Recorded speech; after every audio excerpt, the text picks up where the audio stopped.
Great. Welcome everyone.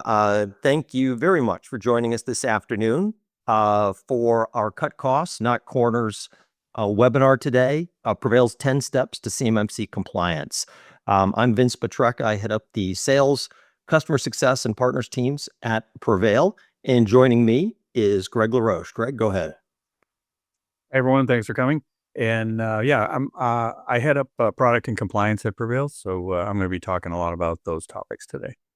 Great.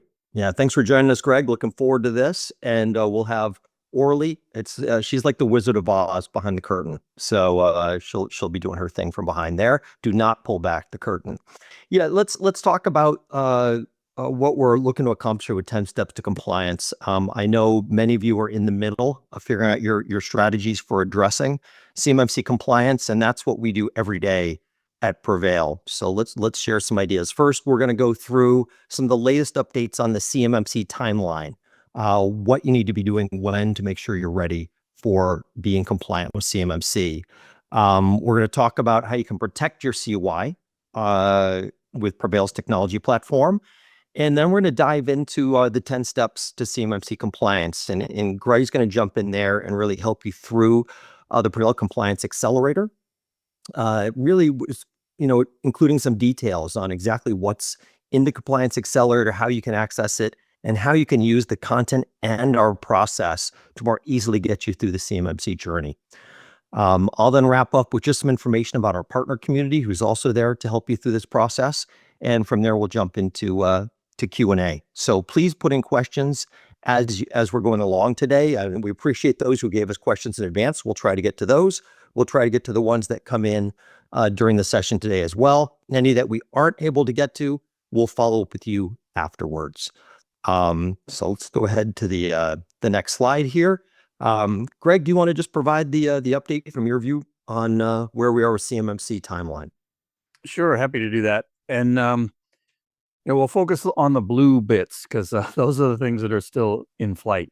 As we know, the final rule did come out towards the end of last year, and we're waiting for two other initiatives to be finished. One, the first blue box is that the CMMC rule became effective at the end of the year, and assessments began in January. And we do have a number of PreVeil customers that have gone through assessments, and so there's a separate webinar you can see recorded on our site that goes through that as a separate topic. So I encourage people interested in updates on assessments could go look at that. And then the other thing is CFR 48. So CFR 48 is actually the contract vehicle by which the CMMC rule can be included in contracts.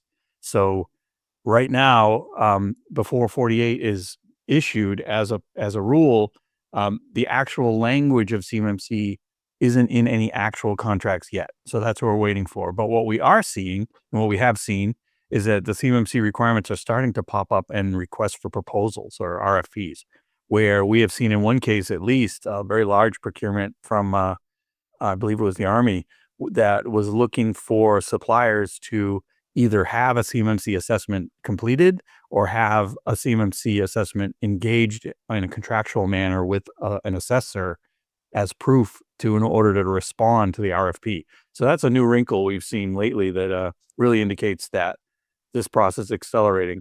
We have some information that 48 CFR has slipped from its schedule. It was originally intended to be out in the May timeframe, where now we've seen some indication that it's going to be later, but we don't know how much later. There's really been not a lot of detail forthcoming from the DoD as far as or OIRA, who's the rulemaking branch of the government. And they are, so we're staying on top of that, and we'll definitely be publishing information when we know more. But for now, that's the best information we have.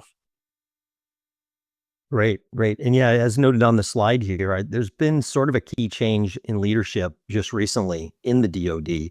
And for those who've been around this CMMC area for years, like Gregg and I have, we recall Katie Arrington and her role kind of driving the CMMC program from the very start. And she is now the CIO of the DoD.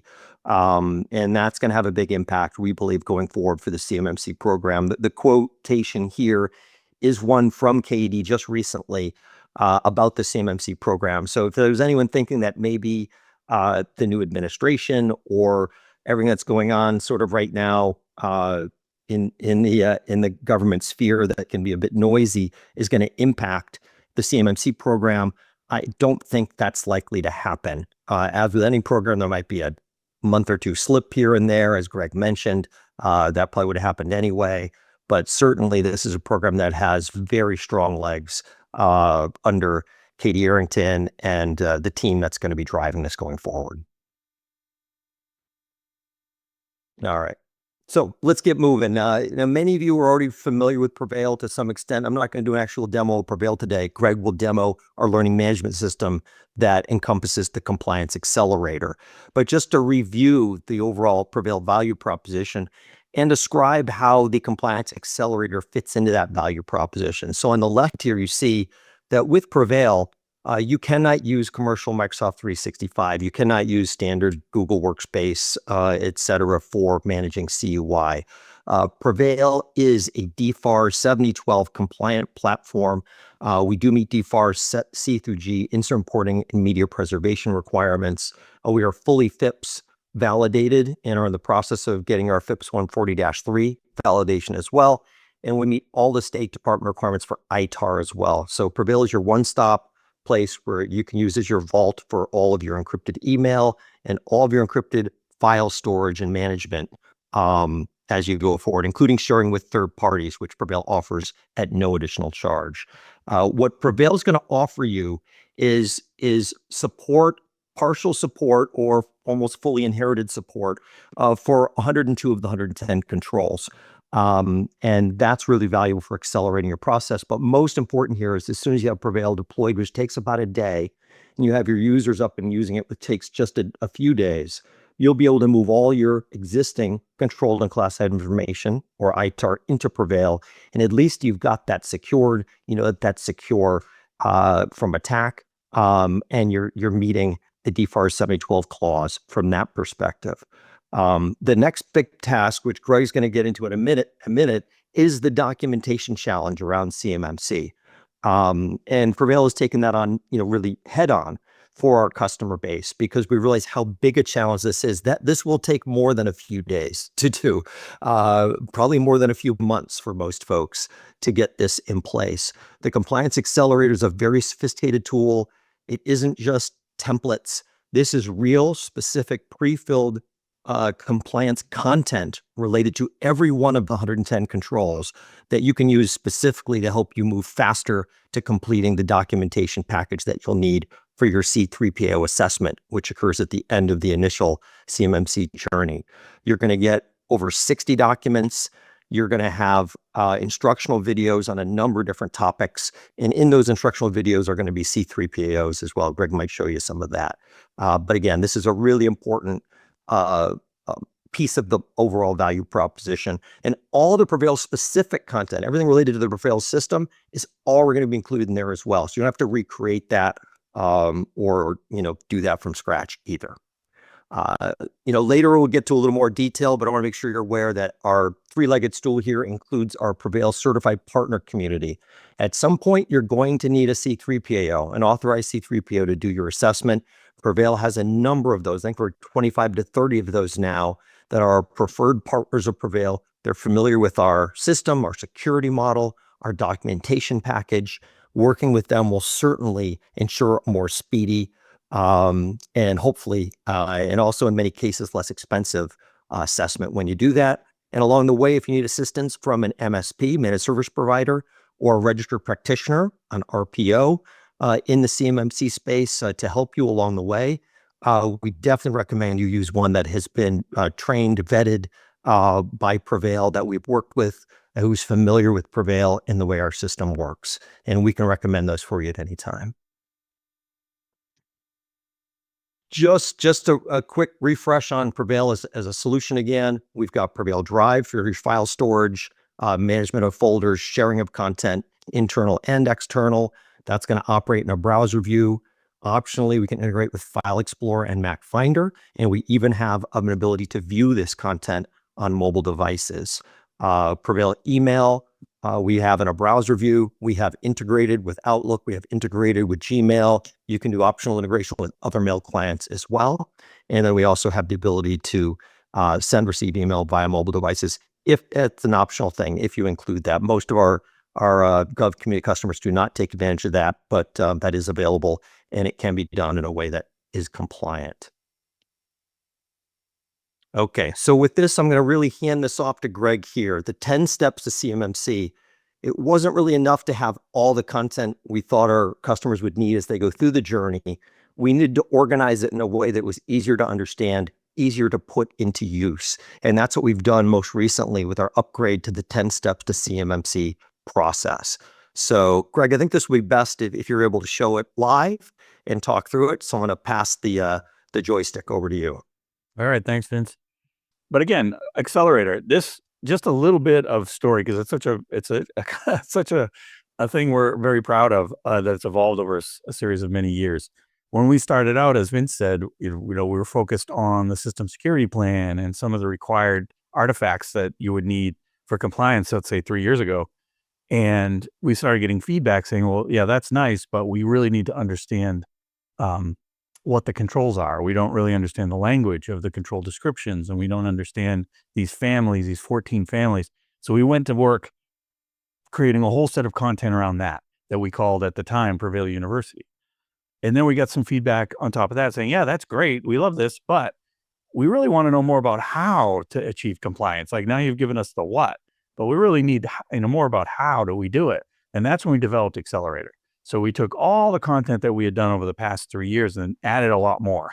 And what we added to it was a 10-step methodology that incorporates everything we've learned up till now, and then also added a lot of new specific material about these 10 steps to support our customers in their journey to compliance. So now we're going to let's go look at it. So this is offered through a learning management system, which is a special kind of web application that is meant to present content to students or learners, right? And so when you get registered for access to this, you will see a course catalog like you might expect in any learning environment. And you can see here, there's definitely a watch this first, which tells everybody where things are in this system, because there's a lot of content here. And so you watch this video, it tells you like, what is this all about? What do you do first? Where do you find things? So it's really useful. So make sure you do that first if you wind up using this platform for your compliance journey. There's also a course here called Additional Compliance Resources, which is kind of a catch-all for things you're going to need to support your journey that weren't necessarily associated with any one of the 10 steps, but still very important documents. So I'll pop that open just so we can see what I'm talking about. So you can see in all of these courses, there are content elements, right? And so here you're seeing schedule a compliance call. So if you're a PreVeil customer, you can have up to 6 30-minute calls with our compliance team, and you schedule them right here. So you click on this button, it pops open a Calendly window. You can you select your days, and you can find our availability very quickly here and get scheduled with an actual compliance member of our team. On our team, we have a CCA, we have a CCP, so we have people with legitimate credentials on the team that are ready to support these calls. We also have a lot of reference documentation here. So you have documentation from the DoD and NIST.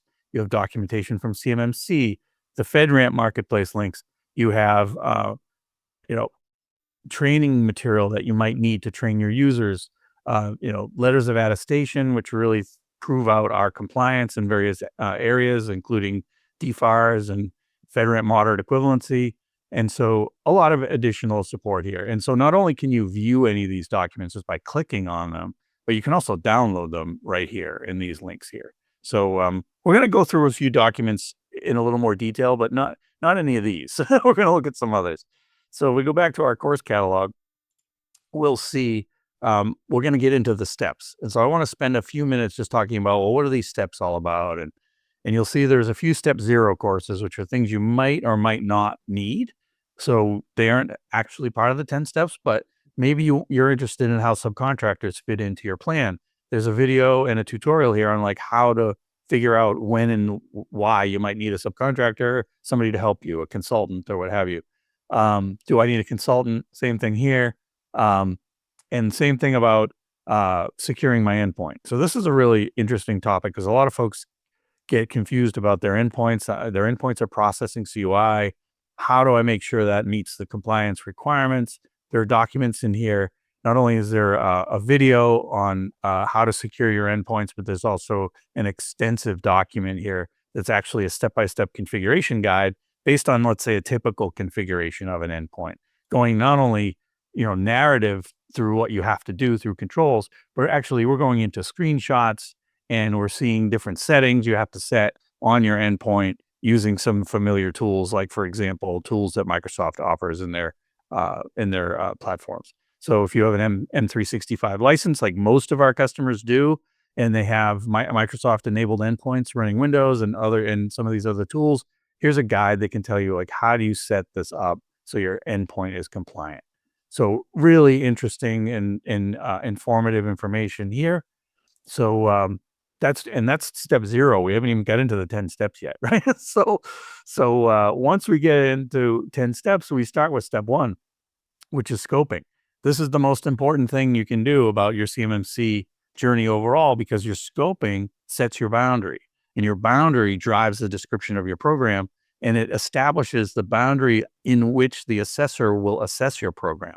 So things that are outside the boundary don't get assessed because they're not part of processing, storing, or transmitting CUI. So you have to make sure you understand your boundary, how CUI enters and leaves your organization, what systems does it touch, which users interact with it, and all those things together comprise your boundary. And then that is what drives your documentation. So now that you understand your boundary, you can document that in your system security plan. And we're going to look at that in a minute and begin to describe how all the controls are implemented in your boundary, right? And you being, each individual contractor, sorry. And then as you go through after scoping, you get into learning the requirement, you get into conducting a self-assessment to figure out where you are, you get into creating your gap, list out all the gaps you identified in your self-assessment and come up with plans to begin to close them. So a lot of things here. And again, in each of these steps, you're going to find a video and helpful documentation. So you have a video that's narrating on how to scope, how to do scoping, and you also get some additional interesting resources. You have a sample flow diagram here from a fictional company that we call Acme Corp, and this is Acme's flow diagram for CUI. You can see it's Microsoft Commercial plus PreVeil, and just an example of the kind of thing you might need to include in your system security plan. You also have reference documents in here. You have the CMMC scoping guide, the CMMC level 2 assessment guide, really helpful documents as far as understanding your requirements. So there's a lot to do here, and I'm not trying to scare everybody off, but what I am trying to say, none of this is particularly difficult, but there's a lot of detail here, and you do have to go through the journey. You have to go through and make sure you have the documentation you need, that your boundary is understood and documented properly, and then you reflect all that in the all-important system security plan.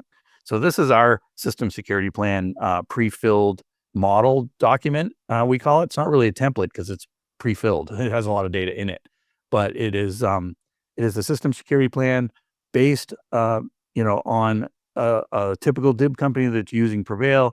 And so all the PreVeil implementation statements and all the shared responsibility information in here is reflected in this document. So as we begin to go through it, there's a big table of contents. You can see, we'll jump to the network diagram. You can see, this is the network diagram, an example of how you'd work with Microsoft 365 and PreVeil in the same environment. And we go through the flow, and then we go through some of the other obligatory statements, and then we get into the controls. So for each and every controls have multiple objectives under the NIST 800-171 requirement. So all those objectives are listed. And so as a company seeking certification, or as somebody who wants to be CMMC compliant, you can't get credit for a control unless all the objectives are met and implemented. And so this is what an assessor will do when they come in. They'll look for every objective and they'll check them off. It's like, okay, are the users identified? Is this done? Is this done? Is this done? And so what's useful is the control implementation statements that tell you kind of, what are the roles in the system? These address which objectives, and some language in here. And there's also highlighted areas that really like, well, don't forget to put in your names of users here or any other systems that touch CUI, because this is what would go in here. So basically that and follow that for all 320 control objectives and that roll up to the 110 controls. So that includes things that PreVeil provides, things that customer has to do. And it really just outlines for each and every control what the implementation statements are and where you need to fill in information that customer has to provide over and above the technology that PreVeil is providing that meets a lot of these objectives. Like Vince said earlier, we help with a lot of the controls, the vast majority of them. There may be an objective here and there that is a customer objective that you have to do something for. So this is where the detail really helps, like going through, which brings me to another important document. So we'll set the SSP aside and we'll look at the shared responsibility matrix. This is another document you find in Accelerator, super useful, very much an eye chart. Try not to get too intimidated. It's a lot of stuff, but it's very straightforward. So for every control, it's broken into its objectives, right? For every objective, there's a customer responsibility statement and a PreVeil responsibility statement. Basically, controls are color-coded. So you can see which ones are shared blue. That means there is a customer responsibility needed, required. And shared yellow means there may or may not be customer responsibility depending on your environment. If you implement PreVeil in a prescribed way and you have no CUI anywhere else and you have your endpoints compliant, then this control could be entirely inherited. But it depends. You have to make sure you're meeting all the objectives. And if there's anything missing, you fill in the gaps. And then there are customers and there are controls that are completely customer responsibility. So you can go through all this detail. A couple other cool things this document has is, as we scroll across, it has places where you can put the responsible parties. You can list your assets in here. It's a really good place to keep track of things that an assessor is going to look for. If you have to link to documents, you can keep track of that here as well. But the coolest thing, I think, is the scoring rubric, right? So as you implement these controls and mark them as fully implemented, the system will, this spreadsheet gives you credit. It will give you the points under the SPRS system and revise your score. So in real time, as you're checking these objectives off and you're giving yourself credit for these controls, you can know what your score is going to be. So that's particularly useful. So anyway, that's a couple of documents I wanted to zoom in on. Now let's go look at a couple other of the important steps. So we went through step one briefly. We looked at some of the other steps, but one I want to really hone in on is in the second half of the curriculum, which is documentation. Step 6 is the largest step of the 10. And you'll notice as you go through after documentation, you're closing POAMs, you're getting your readiness assessment in place. You have an optional gap assessment if you want a third party to come in and now double check your work. We recommend that. That's up to you. And then step 10 is your final assessment. That's when you engage a C3PAO and have them come in and do a formal assessment of your program. But by then you've done all this other work and you are ready. You're ready to go. So, but let's talk about documentation first. So documentation can be a little daunting. There's a lot of documents that are required by 800-171. So what PreVeil has tried to do here in Accelerator is provide examples of these documents and learning and more learning about compliance in general. So you'll notice that all the PreVeil University videos are here if you want them. So these are 14 control family videos that talk about each control family, goes into detail about how do you meet the objectives of these controls? What do they mean? What do these controls mean? What does a risk assessment mean? If you don't know, watch the video. It'll walk you through it. And then in each video in the PreVeil University content, there's an actual C3PAO that talks at the end and describes how they measured this control family and where people often get stuck. So really good content here for understanding the controls themselves. And then we move into the actual procedure document. So this is okay. These are all the documents you might need to describe your program and link into your system security plan. You're going to have standard operating procedures. You're going to have review logs. You're going to have to track training for users. You're going to have to do incident response, tabletop exercise. You're going to have an incident response procedure or plan. So there's an example of all of those documents in here. And they can basically take you through. You can look at the viewer, and that tells you how to set up each exercise. In this example, tells you like what the flow is for how you document this. And this is, this is an example that you can use to create your incident response plan and your incident response tabletop exercises that are required by the standard. So there's more than just, templates in here. These are actual fully filled out documents that are based on a fictional company that we call Acme Corp. and these are Acme's documents, and they reflect a typical defense industrial based company that keeps all their COI in PreVeil. And so all these documents might be very useful or fairly close to what you might need. And they might need a little tweaking here and there to make sure they match what you're actually doing. Because remember, you're going to link these in your system security plan. The assessor is going to review them. And they're going to ask questions about like, oh, you say here that you have a visitor log. Can you show that to me? And if you don't have one, that's going to be a non-compliance. They're going to say, well, your system security plan says you have one. You should be able to show it to the assessor, right? So being grabbing all these documents. Yeah. So Greg, I was going to say, even if your boundary does have COI outside of PreVeil, all of this is still relevant, right? You would just need to add content, of course, regarding those systems and specifically how you're meeting the control objectives for those systems as well. So it's not like, oh, I'm going to have it in a CAD system, or I need to have my COI in an ERP system. Doesn't mean this is any less valuable. Just means you're going to need some additional content to add to this. Yep.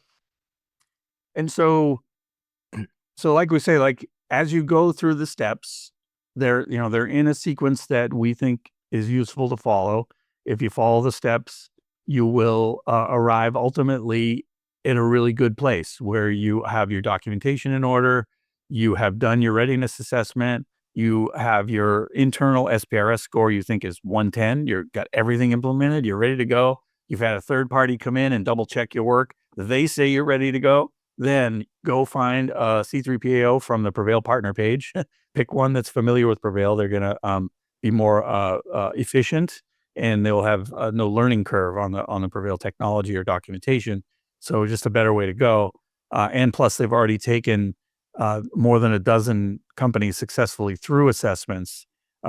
So we already have a number of companies that have been through either joint surveillance before the rule is done, or even actual CMMC level 2 assessments that are happening now. We have some of those completed. And also C3PAOs themselves are using PreVeil to protect the assessment data, which is considered COI.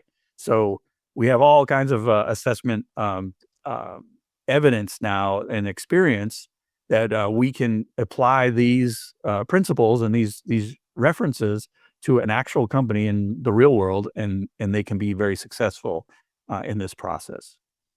So that was really what I wanted to go through for Accelerator. It's a lot, but it is also extremely valuable and really reflects 3 years of effort from us as we've learned and worked with our customers together in the compliance realm. It's a lot, Greg, but it's really well organized. And that's the key here. And it's always being enhanced. So we're always improving it. It's always getting better. We're currently in the process of going through another cycle where we're further enhancing the procedures, making them even easier to follow. The system security plan is the what of how you're addressing the compliance requirements. The standard operating procedure, some of what Greg showed you, we provide as well. That's the how. That's the backup of the how you actually do it.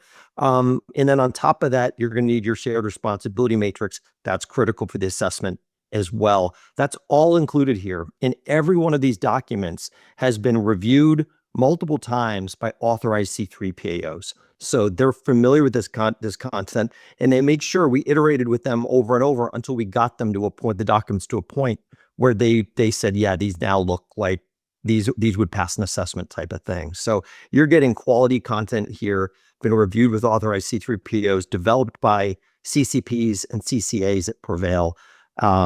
And so it's a ton of value as you go through this process. Okay, great. Let me just share a couple last thoughts and then we'll get into the Q&A. All right. So just wanted to reiterate the value of PreVeil's preferred partner network one more time. And you can find this right on our website. We're not hiding this back. We're making it available to anybody. So if you're considering PreVeil, looking at our value, a key part of our value proposition is our preferred partner network.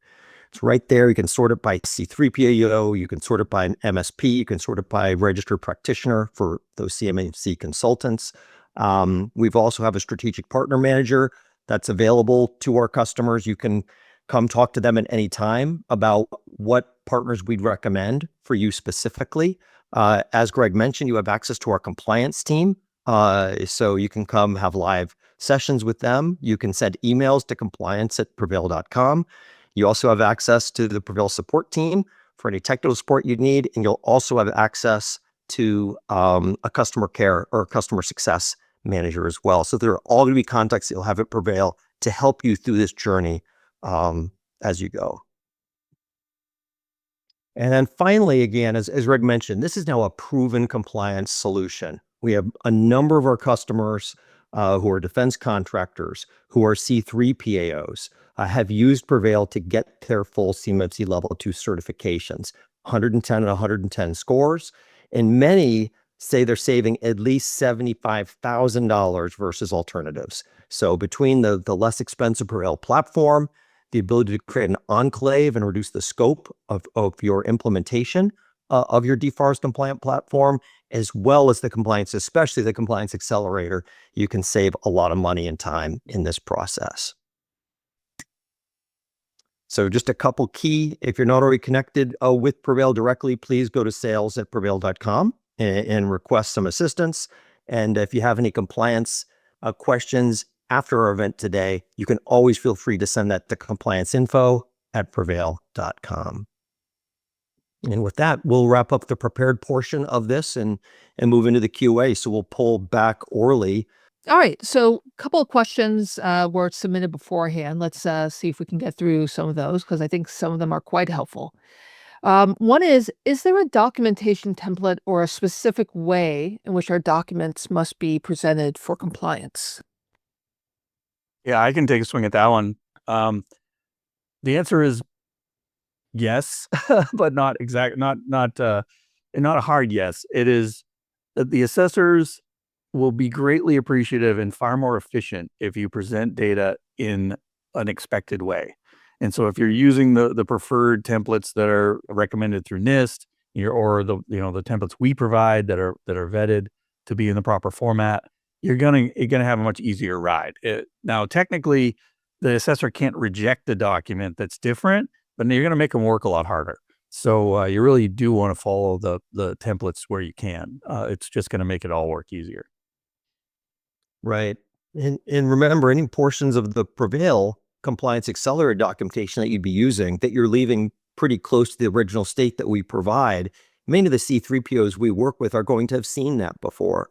So that's going to be even easier for them to say, oh, I see their standard operating procedure on incident response. This looks familiar. I can take a quick look through, but it's probably fine. So that really helps speed up the process as well. Right. Okay, thanks.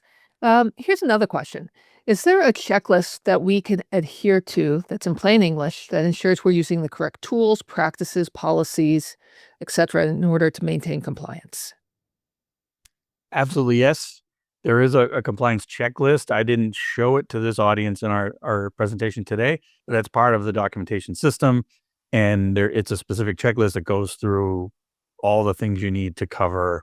And you can use that in combination with the shared responsibility matrix to really make sure each and every objective is met. And then when you get all that completed, as soon as every objective is implemented and documented, you can take credit for that control. That control is implemented. If you're missing an objective, you have to complete it before you can take credit for that control. And of course, we use that checklist we had it right by our side as we created all the content that we did for the compliance accelerator. We knew that was going to be required. All right. Here's one that I think is important as well. It's what are the most common factors companies have to that are causing them to fail their CMMC assessments? Yeah, interesting. I'll say one comment. When the final rule came out, they did define failure criteria for an assessment, and they are, because some of the controls can be put on a plan of action and can be completed within 180 days. Not all the controls, but some of them. And then what was established as a minimum score was 88. So you don't fail an assessment if you get an 88 or higher, but you have to make sure the things you're not doing are able to be put on a plan of action and milestones, and then you complete them within 180 days, and then you get a reassessment done. That's kind of the nitty gritty of it. But where the people have the most trouble and where controls are the most often coming up short, is often documentation. And it's where a document is missing or a document doesn't match the actual practice the customer is following. And when you have a mismatch of practice versus document, you're going to fail that particular objective, and then that rolls up to the control, and then you fail that control. So yeah, those are the most common areas we see are missing documents or documents that don't match what the customer is actually using or doing in their processes. Yeah, I think what I've heard orally is that when assessment goes on, the assessor wants to be very confident that the contractor is actually doing what they're saying they're doing. So it's not enough to put down content or documentation that says, well, we're doing the right things. You have to then have artifacts. You have to be able to kind of show that you're doing it. And we include many of those artifact samples in the compliance accelerator for our customers, so that you can know what you're probably going to need, have that included when you go in there, and that we can show, hey, not only do we say we're doing this, I can show you that we're doing this. I'll just add one point here. Based on a webinar we did a couple of weeks ago with assessors from Redspin and A-Line, you can find the recording on our YouTube channel.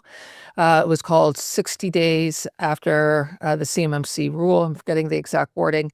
But essentially, the point was the following, which is that assessors want to see that you have almost like a muscle memory when it comes to these questions. They ask, how are you handling visitors to the building? And automatically there should be, oh, let me go to this tab and show you this document and show you this procedure. There should not be fumbling around. There shouldn't be second guessing. You shouldn't be asking a particular employee a question, or an assessor shouldn't be asking an employee a particular question and they're not able to answer it. So to that point, just when you have, it should be almost like a routine that your team has practiced.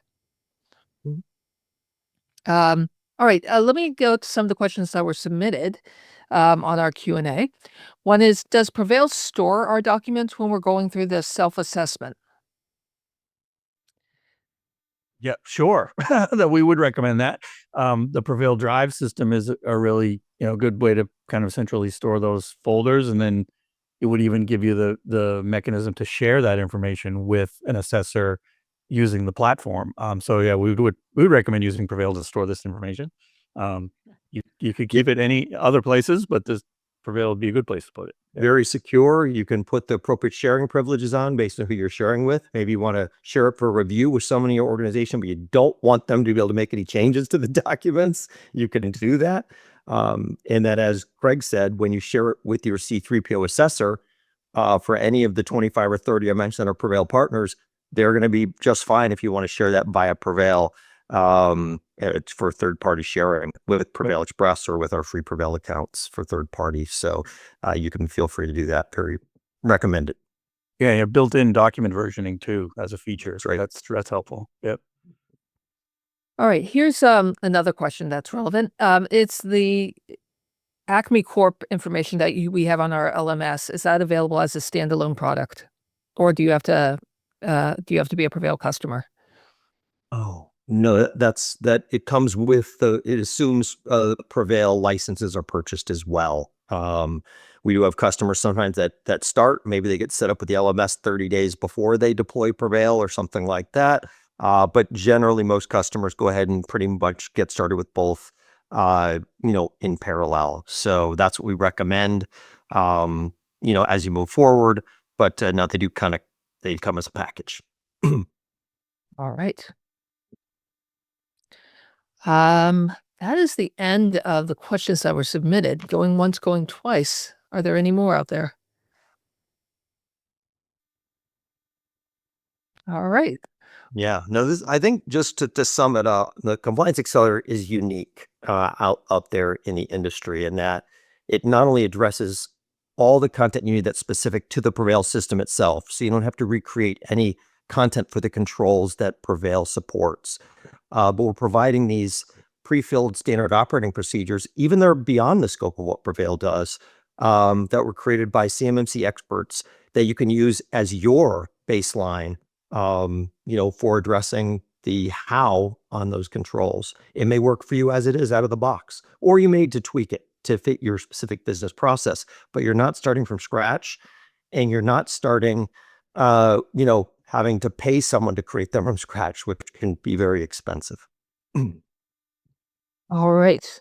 I think that does it. Very good. Thanks, Gregg. Thanks, Orly, and thanks to all who joined us today. Please let us know if you have additional questions, or if anyone at PreVeil could be of additional assistance. Sales@preveil.com, any contacts you have at PreVeil today, or complianceinfo@preveil.com. All righty. Thank you, Gregg. Thank you, Vince.